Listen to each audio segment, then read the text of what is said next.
दोस्तों, हिंदू धर्म में हम सभी रामायण की कथाओं से अच्छी तरह से वंचित हैं। माता सीता, श्री राम और लक्ष्मण जी के वनवास काटने की कहानियां भी हम बचपन से सुनते आ रहे हैं, पर आज हम उन्हीं में से एक ऐसी घटना के बारे में बताएंगे जो आपको सोचने पर मजबूर कर देगी। ऐसे में दोस्तों, हमारे सनातन धर्म ग्रंथों में इस बात का साफ साफ उल्लेख है कि बुरे कर्मों का फल हमेशा बुरा ही मिलता है, फिर चाहे वह इंसान हो या फिर भगवान। और यह तो आप सभी जानते ही हैं कि मर्यादा पुरुषोत्तम श्री राम ने अपनी पत्नी सीता को एक धोबी की बातों में आकर अयोध्या छोड़कर जाने को कह दिया था। लेकिन क्या आपको पता है कि एक समय माता सीता ने बहुत बड़ा पाप किया था, जिसकी सजा के रूप में उन्हें गर्भवती हालत में अपने पति से दूर रहना पड़ा था? माता सीता ने कौन सा पाप किया था और कौन था वह धोबी जिसकी वजह से माता सीता को वन में भटकना पड़ा था? इससे जुड़ी कथा आपको हमारी आज की वीडियो में जानने को मिलेगी, इसीलिए वीडियो काफी इंटरेस्टिंग होने वाली है, इसीलिए इसे बिना स्किप किए एंड तक जरूर देखिएगा। दोस्तों, जिस कथा के बारे में मैं आपको बताने जा रहा हूँ उसका उल्लेख आपको रामायण में मिल जाएगा। दरअसल रामायण कई भाषाओं में लिखी गई है, ऐसे में अलग अलग रामायण में कई तरह की दंत कथाएं मिलती हैं, और ऐसी ही एक दंत कथा माता सीता से जुड़ी हुई है, जिसके मुताबिक त्रेता युग में मिथिला नगरी में जनक नाम के राजवंश का राज हुआ करता था। जनक राजवंश के एक ही राजा थे, राजा शेर, जो एक बार यज्ञ के लिए जमीन जोत रहे थे। उसी समय जमीन में उन्हें एक छोटी सी कन्या मिली। कन्या के सुंदर नयन नक्श को देखकर राजा बहुत खुश हुए, इसलिए उन्होंने उस कन्या को अपनी पुत्री के रूप में गोद ले लिया और यही कन्या सीता के नाम से जानी गई।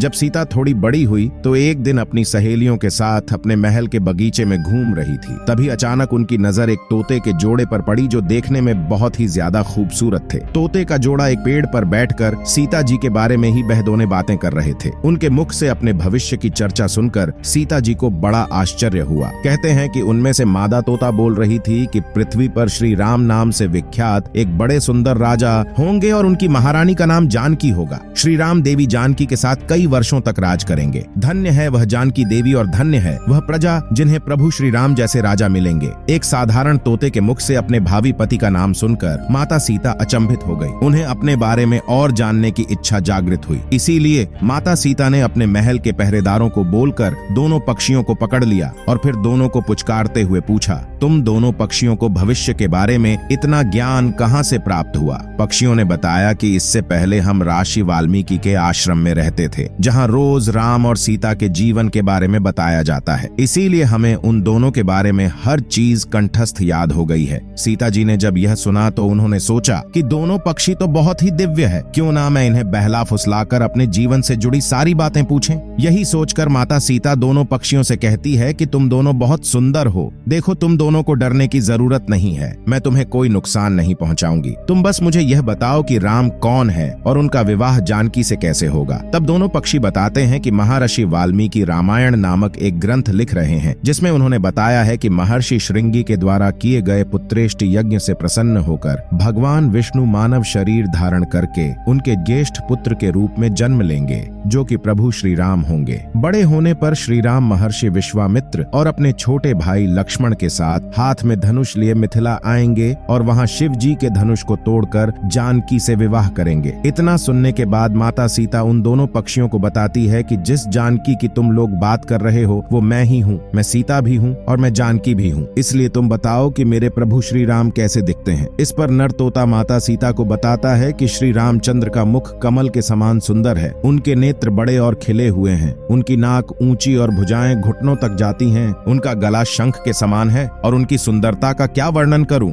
उनके गुणों का बखान तो 100 मुख वाला भी नहीं कर सकता है। दोनों पक्षी आगे एक साथ कहते हैं, माता जानकी आप धन्य हैं जो आपको रघुनाथ जी की पत्नी बनने का सौभाग्य मिला है, आपकी जोड़ी तीनों लोकों में सबसे अद्भुत होगी। इतना सुनकर देवी सीता उनसे पुनः एक सवाल पूछती है और वह तोते का जोड़ा उनके सवालों का जवाब देता है, और इस तरह से देवी सीता जी सवाल पूछती जाती हैं और तोते का जोड़ा जवाब देता रहा। लेकिन एक समय के बाद दोनों तोतों की बात सुनकर सीता जी के मन में लालच आ गया, इसीलिए वह दोनों पक्षों से कहती हैं कि जब तक मेरा विवाह नहीं हो जाता तुम दोनों मेरे साथ राजमहल में रहोगे। इस पर नर तोता माता सीता से कहता है, मेरी पत्नी गर्भवती है, इसलिए ऐसे समय में उसको जाने दें, हम दोनों एक दूसरे का भी वियोग सहन नहीं कर सकते, इसलिए आप मेरी पत्नी को जाने दीजिए। लेकिन माता सीता ने नर तोते की एक भी न सुनी। इस पर मादा तोते ने माता सीता से गिड़गिड़ाते हुए कहा, मैं धर्मवती हूँ, आप मुझ पर तरस खाएं, मुझे जाने दें, मैं अपने स्थान पर जाकर बच्चे पैदा करूंगी और आप चाहेंगे तो उसके बाद मैं फिर से यहाँ आ जाऊंगी। लेकिन देवी सीता अभी भी मादा तोते को छोड़ने के लिए तैयार न थी। इस पर मादा तोते को गुस्सा आ गया और वह माता सीता को श्राप देते हुए कहती है कि जिस तरह तुमने गर्भावस्था में मेरे पति से मुझको अलग कर दिया है, वैसे ही घर व्यवस्था के दौरान तुमको भी पति वियोग सहना पड़ेगा। इतना कहकर मादा तोता वहीं अपने प्राण त्याग देती है। मादा तोता के प्राण त्यागने के बाद नर तोता भी अपनी पत्नी के वियोग में प्राण त्याग देता है, लेकिन प्राण त्यागने से पहले माता सीता से कहता है कि तुमने जो कर्म किया है उसकी सजा मिलकर रहेगी और तुम्हें सजा दिलाने के लिए मैं मनुष्य से भरी श्री राम की नगरी अयोध्या में इंसान के रूप में जन्म लूंगा और मेरे ही कारण तुम्हें पति के वियोग का दुख उठाना पड़ेगा। कहा जाता है कि तोते की बात सुनकर माता सीता को बहुत दुख हुआ, लेकिन तब तक बहुत देर हो चुकी थी और माता सीता चाहकर भी कुछ नहीं कर सकती थी। बताया जाता है कि अगले जन्म में यह तोता वही धोबी था जिसने माता सीता के चरित्र पर उंगली उठाई थी, जिसके बाद प्रभु श्री राम ने सीता को घर व्यवस्था के दौरान त्याग दिया था। तब माता सीता वन में भटकते हुए महर्षि वाल्मीकि के आश्रम में पहुंची और वहीं पर उन्होंने लवकुश को जन्म दिया। दोस्तों, देवी सीता के वियोग की एक अन्य कथा पुराण में लिखी हुई मिलती है, जिसके मुताबिक एक बार नारद जी को अभिमान हो गया कि कामदेव उनकी तपस्या और ब्रह्मचर्य को भंग नहीं कर सकते। जब उन्होंने यह बात अभिमान में अपने आराध्य देव भगवान विष्णु जी को बताई, तब विष्णु जी ने नारद के घमंड को तोड़ने के लिए एक योजना बनाई और जब नारद मुनि जाने लगे तो उन्हें रास्ते में एक महल दिखाई दिया, जिसके अंदर की राजकुमारी को देखकर नारद जी मोहित हो गए थे। यह सब कुछ भगवान विष्णु की माया थी, लेकिन नारद जी को इसकी खबर न थी। राजकुमारी के सौंदर्य से नारद जी का तप भंग हो गया, इसीलिए नारद जी अब राजकुमारी को पाने के लिए भगवान विष्णु की शरण में पहुंच गए और उनसे कहा, हे प्रभु, आप मुझे अपना श्रीहरि का रूप दे दीजिए ताकि मेरा विवाह राजकुमारी से संपन्न हो सके। तब भगवान विष्णु ने कहा, हे नारद जी, कहीं ऐसा न हो कि आप इस रूप को लेकर बाद में पछताने लगे। दरअसल नारद जी राजकुमारी का रूप देखकर भूल गए थे कि भगवान विष्णु का रूप एक वानर का भी है और नारद जी के घमंड को तोड़ने के लिए भगवान विष्णु ने अपना वानर रूप ही नारद जी को दे दिया। जब नारद जी राजा कुमारी के स्वयंवर में पहुंचे, पूरी सभा नारद जी के बंदर वाले मुख को देखकर हंसने लगी और राजकुमारी ने भी उनके मुख को देखकर उन्हें वरमाला नहीं पहना। कहा जाता है कि उसी समय भगवान विष्णु उस सभा में पधारे जिन्हें देखकर राजकुमारी ने उनको माला पहना दी। ये सब कुछ देखकर नारद जी अचंभित हो उठे। उन्हें समझ नहीं आ रहा था कि क्यों सब लोग उन्हें देखकर हंस रहे हैं। तभी नारद जी को महल के पात्र में पानी दिखाई दिया, जिसमें उन्होंने अपना मुख देखा। पानी में अपना वानर वाला मुख देखकर नारद जी क्रोधित हो गए और क्रोध में उन्होंने भगवान विष्णु को श्राप दे दिया कि जिस तरह आज मैं स्त्री के लिए तड़पा हूँ, आप भी पृथ्वी पर जन्म लेकर स्त्री वियोग का सामना करेंगे। नारद जी के मुख से कठोर शब्दों को सुनकर भगवान विष्णु ने अपनी माया का प्रभाव समाप्त कर दिया। इसके बाद दोस्तों,